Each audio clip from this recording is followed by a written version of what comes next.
प्राकृत प्रशिक्षण YouTube channel में आप सभी का स्वागत है।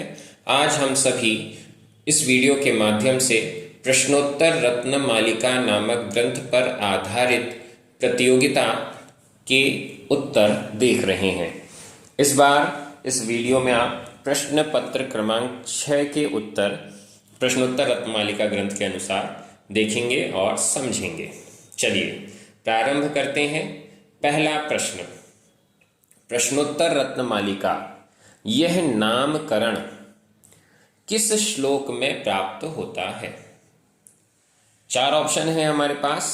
श्लोक क्रमांक 1, श्लोक क्रमांक 2, श्लोक क्रमांक 28 और अगर इन तीनों में ही यह नामकरण मिलता है तो उत्तर होगा डी, उपर्युक्त सभी।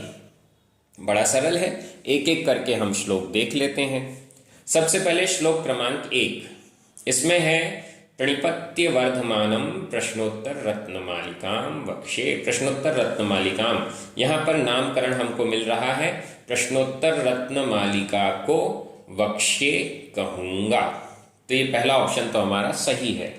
दूसरे श्लोक पर पहुंचे तो यहाँ पर भी अंत में कंठस्थितया विमल प्रश्नोत्तर रत्नमालिकया, यहाँ पर भी प्रश्नोत्तर रत्नमालिकया यह शब्द हमको मिल रहा है। इसका मतलब दूसरे श्लोक में भी प्रश्नोत्तर रत्नमालिका यह नामकरण हमको मिल रहा है। अब है श्लोक क्रमांक 28, इति कंठगता विमला प्रश्नोत्तर रत्नमालिका ये शाम। प्रश्नोत्तर रत्नमालिका शब्द नामकरण हमको यहाँ भी मिल रहा है।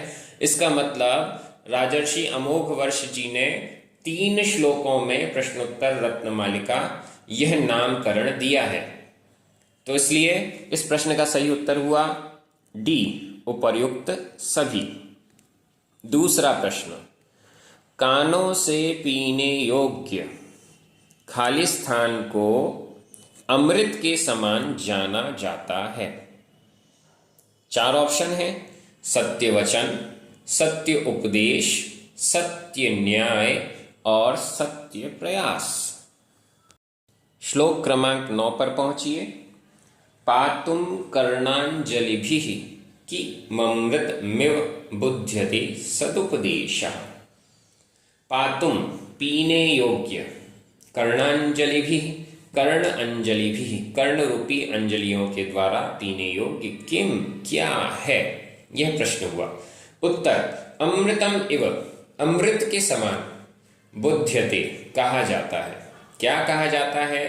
सदुपदेशः सत उपदेश, सही उपदेश, सम्यक उपदेश या सत्य उपदेश। तो यहां पर दूसरे प्रश्न का सही उत्तर है बी, सत्य उपदेश। प्रश्न क्रमांक 3, दिन रात बार बार किसकी असारता का चिंतन करना चाहिए?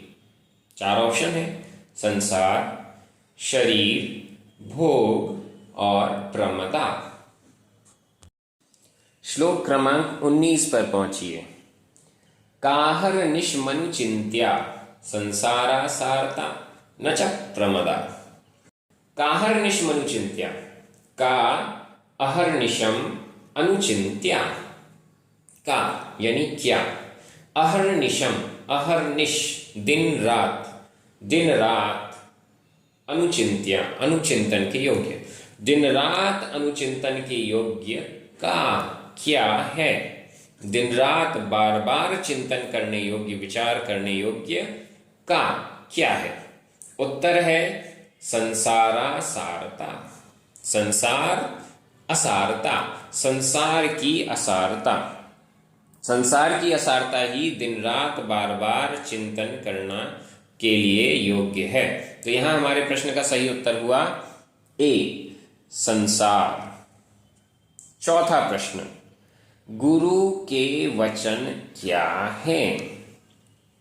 4 ऑप्शन है, हेय, उपादेय, गेय और प्रमेय। इन चारों शब्दों के अर्थ देख लें। हेय छोड़ने योग्य, उपादेय ग्रहण करने योग्य, गेय जानने योग्य और प्रमेय प्रमाण का विषय। तो गुरु के वचन क्या है? पहुंचते हैं श्लोक क्रमांक 3 पर। भगवन किमुपादेयम गुरुवचनम। भगवन, हे भगवन, यहां से पहला प्रश्न प्रारंभ होता है। हे भगवन, किमुपादेयम, किम उपादेयम, उपादेयम किम, उपादेय क्या है, ग्रहण करने योग्य क्या है? उत्तर मिल रहा है गुरुवचनम, गुरु के वचन। गुरु के वचन ही ग्रहण करने योग्य हैं। अब यहां पर इस प्रश्न का सही उत्तर हुआ बी, उपादेय। 5वां प्रश्न, प्राण अर्थ के लिए संस्कृत में खाली स्थान शब्द का प्रयोग किया जाता है। 4 ऑप्शन है, अशु, असु, आशु, आसु। श्लोक क्रमांक 13 में देखिए, किम प्रेयः प्राणिनाम असवः। किम प्रेयः, प्रेयः किम, प्रिय क्या है, प्रिय वस्तु क्या है? प्राणिनाम असवः, प्राणिनाम प्राणियों के, असवः असु यानी प्राण, ये बहुवचन में असवः बन गया। प्राणियों के प्राण ये ही प्रिय है। तो यहां पर असु शब्द का अर्थ है प्राण। और भी पहुंचते हैं हम श्लोक क्रमांक 20 में। कंठगतैरप्य सुभिः, कंठगतैः कंठगत होने पर, अपि भी, असुभिः संधि विच्छेद देख लें। कंठगतैः अपि असुभिः, कंठगत होने पर भी, असुभि, असु यानी प्राण, प्राणों के कंठगत होने पर भी, असुभि यह तृतीय विभक्ति का बहुवचन यहां प्रयोग किया गया है। प्राणों के कंठगत होने पर भी, तो यहां भी असु शब्द का प्रयोग है। 6वां प्रश्न, कली काल से क्या तात्पर्य है? भोग भूमि काल, कर्म भूमि काल, अवसर्पिणी का चतुर्थ काल या अवसर्पिणी का पंचम काल? अब यह कलिकाल शब्द कहां पर आया है? श्लोक क्रमांक 24 में। कुलशैल निष्प्रकंपाः के कलिकाले भी सत्पुरुषः। कलिकाल में भी कुलशैल के समान निष्प्रकंप कौन होते हैं? तो वे सत्पुरुष होते हैं। अब यहां पर कलिकाल का क्या अर्थ है यह हमको समझना है। भोग भूमि, इसको कलिकाल नहीं कहा जा सकता। कर्म भूमि, कर्म भूमि तो बहुत विशाल है, चौथा काल, 5वां काल, 6ठा काल अवसर्पिणी का, तो ये तो बहुत लंबा हो गया। और भी कर्म भूमि होती है, तो कलिकाल किसे कहेंगे? 2 ऑप्शन हमारे पास बचते हैं, अवसर्पिणी का चतुर्थ काल या अवसर्पिणी का पंचम काल। चतुर्थ काल में तो, अवसर्पिणी के चतुर्थ काल में तो भगवान को मोक्ष होता है। अनेक मुनि महाराज तपस्या करके मोक्ष प्राप्त करते हैं। तीर्थंकर आदि महापुरुष भी इस काल में होते हैं। तो इसे कलिकाल कहना तो अच्छा नहीं रहेगा, और ये कलिकाल है भी नहीं। पंचम काल को कलिकाल कहा जा सकता है। यह जो पंचम काल है, इस पंचम काल से मोक्ष नहीं हो सकता है। इस दृष्टि से ये कलिकाल है, कलंक वाला काल है। इस काल में जन्मे व्यक्ति कलंकी हैं या अच्छे नहीं हैं, इनको सौभाग्य, बड़ा सौभाग्य, मोक्ष का सौभाग्य प्राप्त नहीं हो सकता है। इन सब दृष्टियों से इसको अवसर्पिणी के पंचम काल को कलिकाल कहा जा सकता है। 7वां प्रश्न, त्यक्त राज्येन किसका विशेषण है? त्यक्त राज्येन शब्द को पहले हम श्लोक में ढूंढेंगे और उसके बाद यह किसका विशेषण है वो भी समझने का प्रयास करना पड़ेगा हमें। 4 ऑप्शन है, इयम अमोघ वर्षेण रत्नमालिका और सुधियाम। त्यक्त राज्येन शब्द हमको मिल रहा है श्लोक क्रमांक 29 में। ये अंतिम श्लोक है। इस अंतिम श्लोक में हमें विवेका त्यक्त राज्येन, त्यक्त राज्येन का अर्थ है त्याग कर दिया है राज्य का जिसने, ऐसे के द्वारा, तृतीय विभक्ति का एक वचन लगा हुआ है, राज्येन। अब विशेषण और विशेष्य में विभक्ति एक समान होती है। यह आपको हमेशा याद रखना है, संस्कृत में भी प्राकृत में भी। विशेषण और विशेष्य में विभक्ति एक समान होती है। इयम, यह तृतीय विभक्ति का नहीं है। रत्नमालिका, यह भी तृतीय विभक्ति नहीं है। ये दोनों ही, इयम और रत्नमालिका, ये दोनों ही प्रथमा विभक्ति एक वचन स्त्रीलिंग में है। इसके बाद हमारे पास दो शब्द और बचते हैं, अमोघ वर्षेण और सुधियाम। सुधियाम, सुधियों के लिए, यह भी तृतीय विभक्ति नहीं है। अब बचा अमोघ वर्षेण। ये अमोघ वर्षेण तृतीय विभक्ति का एक वचन है। जैसे रामेण बनता है, रामेण बनता है, वैसे ही अमोघ वर्षेण यह भी तृतीय विभक्ति का एक वचन है। तो त्याग, राज्य का त्याग किसने किया था? अमोघ वर्ष जी ने राज्य का त्याग किया था। पहले वो राजा थे, इसके बाद राज्य का त्याग किया तो वे राजर्षि हो गए। तो यहां पर त्यक्त राज्येन, यह विशेषण बी अमोघ वर्षेण इसका है। 8वां प्रश्न, ललना का क्या अर्थ है? 4 ऑप्शन है, माता, बहन, पुत्री, महिला। श्लोक क्रमांक 8 पर पहुंचिए। कह शूरो यो ललनालोचन बाणैर न च व्यथितः। यहां पर ललना शब्द हमको मिल रहा है। कह शूरो, शूरवीर कौन है? यह उत्तर, यह जो ललना के लोचन बाणों से व्यथित नहीं होता है वह शूरवीर है। यहां पर ललना का अर्थ है स्त्री या महिला। जो महिलाओं के नेत्र बाण से भी व्यथित नहीं होता है वह शूरवीर है। इस प्रश्न का सही उत्तर है डी, महिला। 9वां प्रश्न, गलत जोड़ी पहचानिए।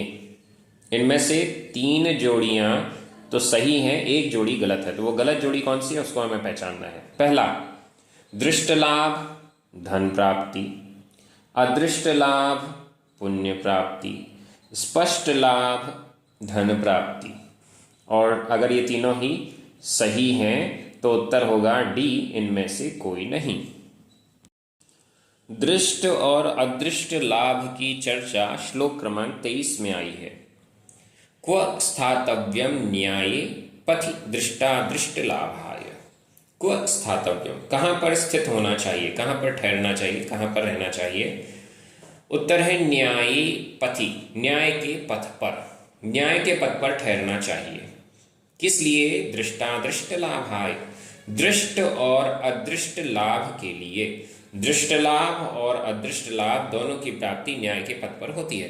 अब यहां पर दृष्ट और अदृष्ट लाभ का क्या अर्थ है? दृष्ट जो हमको सामने दिखता है वह है दृष्ट लाभ, और अदृष्ट ऐसा लाभ जो हमको सामने नहीं दिखता लेकिन फिर भी हमें प्राप्त होता है, भव भवांतर में हमें उसका फल मिलता है, तो वह कहलाएगा अदृष्ट लाभ। दृष्ट लाभ से तात्पर्य है धन संपत्ति की प्राप्ति होना, यश की प्राप्ति होना और भी अनेक चीजें जो हमें सामने दिखाई देती हैं जब हम न्याय के पथ पर खड़े होते हैं तो।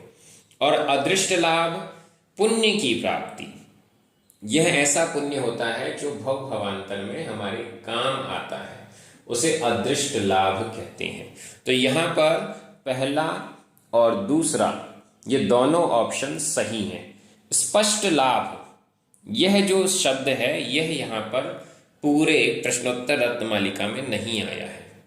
इस दृष्टि से देखा जाए तो स्पष्ट लाभ धन प्राप्ति, धन प्राप्ति को ही हम स्पष्ट लाभ माने तो यह उचित नहीं है। स्पष्ट लाभ हमारी आत्मा का क्या होता है, धन की प्राप्ति से क्या वह स्पष्ट लाभ होता है, यह संदिग्ध है। इस दृष्टि से भी प्रश्नोत्तर रत्नमालिका में इसका वर्णन नहीं है और यहाँ यह स्पष्ट लाभ उचित भी प्रतीत नहीं हो रहा है। इन दोनों दृष्टियों से गलत जोड़ी यही है। इस प्रश्न का सही उत्तर है सी, स्पष्ट लाभ धन प्राप्ति। 10वां अंतिम प्रश्न, प्रश्नोत्तर रत्नमालिका में मूर्खता को खालिस्तान की उपमा दी गई है। 4 ऑप्शन हैं, बालक, युवा, वृद्ध, मरण। श्लोक क्रमांक 17 पर आइए। सबसे शुरू में लिखा है किम मरणम मूर्खत्वम। प्रश्न है किम मरणम, मरण क्या है? उत्तर दिया गया मूर्खत्वम, मूर्खता ही मरण है। अगर कोई व्यक्ति मूर्ख है तो वो जिंदा भी नहीं है, मरे हुए के समान है। इस दृष्टि से मूर्खता ही मरण है।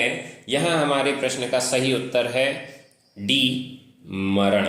इस प्रकार से ये प्रश्न पत्र सॉल्व हो गया। आगे के और भी प्रश्न पत्रों के लिए आप चैनल को सब्सक्राइब कर लीजिए। सभी को जय जिनेंद्र।